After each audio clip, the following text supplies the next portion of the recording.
ማነው እንደኔ ጽጌረዳ ከእናቷ ጋር በጣም ያሳዘነችኝ ማለት ግን አንዳንዴ ማለት ነው ወዶቼ ድህነት አይኑ ይጥፋ የምር አሁን ይህንን ፌቨን እንደስክ የምታደርገው አንዳንዴ የሀብታም ልጅ መሆን መሞላቀቅ ምናምን በእርግጥ አንዳንዴ ድህነት ጥሩ ነው ያልኩበት ምክንያት ምንድነው የሆነ ክፉ ደግን ታዩበታላችሁ ማለት ነው። እናም አሁን ፌቨን ጫማውን የሰጠቻት ራሷ ነች አድርግ ብላ ማለት ነው። ራሷ ጫማውን ሰጥታ ግን ለእናቷ ጫማ የጠፋብኝ ከዚህ ከቦርሳ ጋር ማች የሚያደርግ ጫማ ጠፋብኝ፣ አሁን ከየት ነው የማመጣው ብላ እንግዲህን ከእናቷ ጋር በቃ ቤቱን በአንድ እግሯ ቆመችው። የጽጌረዳ እናት ደግሞ ቆይና እናስቲ እንደው ዛትዬ ክፍል ሄዶ እንዲሆነ ስትልም የፌቨን እናት ምንድን ነው ቆይ እንዴት ነው ከነ ልጅሽ ከሜዳ አንስቼ ከነ ዲቃላሽ አንስቼ የምር በቃ አንዳንዴ ምንድን ነው እንዴ ድህነት ይሄን ያህል ነውር ነው እንዴ የሰው ልጅ ድሃ መሆን ማጣት መቸገር እኮ ያለ እኮ ነው። እና በዚህ ይሄን ያህል መናገርና ይሄን ያህል ከነድቃላሽ ምናምን መባል አግባብ አይደለም። ድህነት ደግሞ ይሄን ያህል አስነዋሪና አጸያፊ መሆን የለበትም ብዬ ነው የማስበው ውዶቼ። እናም ልክ እንደዛ እያለች እየተናገረቻት የሆነ እንዳትናገር እንኳን እንዴት ምላሷ ላይ እንደቆመች ምላሷ ላይ ቆማ እንዴት ይሄ እንደዚህ ታደርጊያለሽ? እንዴት ይሄ እንደዚህ ቢሆን ይችላል? ቆይ የልጅ ጫማ ይኬዶ ነው ይሄንን ቤት እኮ ለቅቄላችሁ የሚሄደው እኮ ለእናንተ ነው እያለች እንግዲህ በጣም በቃ እንዲያታወራ ራሱ ምላሷን ያዘቻት። እና በዚህ ጊዜ ጽጌረዳ ደግሞ በጣም ደስተኛ ሆና ያንን ጫማ እንግዲህ እህቴ ናት ብላ ማለት ነው ገብታችኋል። አንድ ሰው መወለድ እኮ ቋንቋ ነው። በቃ ጽጌረዳ እንግዲህ ፌቨንን በጣም ነው የምትወዳት። ያኔ ደረጃቸው የኑሮ ደረጃቸው አንድ እንኳን ባይሆንም አንዳንዴ ሰው በመሆኑ ብቻ መከበር አለበት ብዬ ነው የማስበው። ሰላም ጤና ይስጥልኝ ውድና የተከበራችሁ የቻናል ቤተሰብ እንዴት ናችሁ? ደህና ናችሁ? ያለው እግዚአብሔር ይመስገን። ለዚህ ቻናል አዲስ የሆናችሁ ሰብስክራይብ በማድረግ ቤተሰብ ሆኖ እንዲሁም ነባሩ ስለምታበረታቱኝ እጅግ አርጌ አመሰግናለሁ። ተወዳጅና ልብ አንጠልጣይ የሆነውን ጽጌረዳ ድራማ ይዘንላችሁ ቀርበናል። እናም ጽጌረዳ እንግዲህ ቤቱ በአንድ እግሩ እንደታመሰ አላወቀችም። አገር ሰላም ነው ብላ ወደ ቤት ስትገባ ጫማዬ ምናምን ተብሎ ከዛ ይከደች ነው ምናምን ስትባል ገበያ ሂጅ ነው አለች። እና ያኔ ፌቨን እንግዲህ አውቃ የለ እንደምታደርገው ጫማ ያለች ምን ይሄ ያጠለቀችው ጫማ ነው?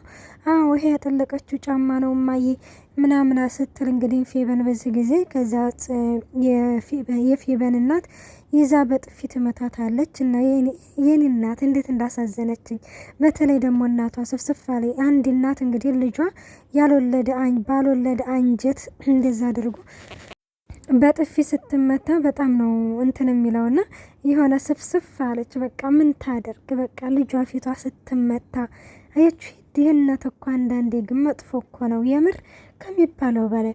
እና ፊቷ እንግዲህ በጥፊ ድርግም ስታደርጋት በቃ የምታደርገው መላቅጡ ጥፍት አላት። እናም ፌቨንም ጽጌረዳም እንግዲህ አኩርፋ ትሄዳለች። እናም አኩርፋ እንግዲህ ሄዳ ጫማውን ራሱ አውልቀው ነበር ሄደችውና ለየን ጫማን ሾ ተባለች። የጽጌረዳ እናት ማነው አታደርግም እንዴ ፌቨንዬ ያለች። እንዴ ያንቺን ልጅ የረገጠችውን እኔ ነኝ እንደምለብሰው ጉድ መዘባነን እኮ። ከዛ እንደዛ ምናምን ስትላት እንግዲህ እሷም አንስታ ጫማውን ትሄዳለች።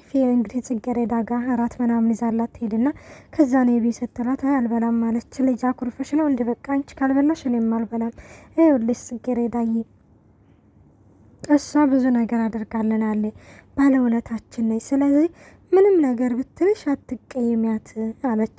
ገብቷችኋል? በቃ እየተደረገልንን ነገር መርሳት የለብንም። ከዛ ከጎዳናና ከዛ ከጭንቀት አንስታናለች። እኔ ግን የጽጌረዳ አባት እኔ ማለት ነው ስገምት እና ሳስብ አሁን ጽጌረዳ የገባችበት ተመላላሽ ስራ ማለት ነው እሱ ግን አባቷ ይመስለኛል። እኔ ማለት የሆነ ሳስበው ማለት ነው በቃ ዝም ብዬ ስገምት እሱ ነው የሚመስሉ አባቷ ይመስለኛል። እናም እንደዛ ስትል ቆይና እናማዬ እስከ መቼ ነው እንደዚህ የምንዘልቀው? የሆነ ነገር አድርጋልናለች አላደረገችልንም እኮ አልልም፣ ግን ደግሞ እስከ መቼ ነው እማዬ ይሄ ነገር እስከ መቼ ነው? በቃ እንደዚህ ድሃ እየተባለን እየተሰደብን እየተንቋሸሽን እስከ መቼ ስትላትም አንቺ ስራ ይዘሽ እስከምታወጪ ድረስ ገባችሁ። በቃ እኔ ጽጌረዳ እንግዲህን በቃ ተመርቃ የራሷ ስራ ይዛ የራሷ ቤት ኖሯት የራሷ ገቢ ኖሯት እንግዲህን እናቷን ከነኝክ ሰዎች የምትወጣበት ቀን ነው። እኔ በቃ እሱ ቀን እንግዲህ በጣም በጉጉት የምንጠብቅበት። በነገራችን ላይ በጣም ጎበዝ ፋስት የሆነ የተማሪ ነች። ገብቷቸዋል። የደሃ ላይ ሆና እንኳን አንገቷን ደፍታ ስለምትማር በጣም ጎበዝ ልጅ ነች። እና ውጤት እንግዲህ ከነማየ አለቻት። እማዬ ነገ ውጤት ስለሚመጣ ጸልይልኝ ስትላት፣ ወይ ልጄ ይህንን እንኳን እንደምታልፈው አልጠራጠርም ታልፊዋለች ስትላት፣ እንግዲህ አይ ቢሆንም እማዬ ጸልይልኝ አለቻት። እሺ አለች። የእናት ምርቃት እኮ አንዳንዴ ጎዳና ይከፍታል ይባላል። እና እሺ ምናምን ትላለች። እናቷም እየመረቀቻት ነበረ። ፈጣሪ ከተልሽ እያለችም እየመረቀቻት ነበረ። በዚህ ጊዜ ፌቨን ትመጣና ጫማው ልትሰጣት አልፈልግም ትላለች።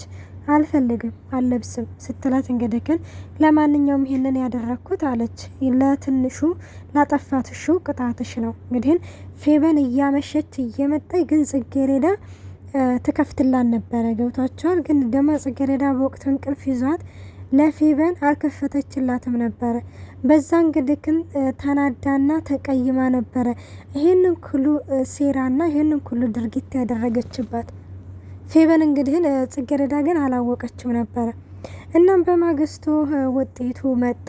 የጽጌረዳ ውጤት ከሚባለው በላይ አሪፍ ውጤት ነበረ። የፌቨን ደግሞ በጣም የወረደ ነበር።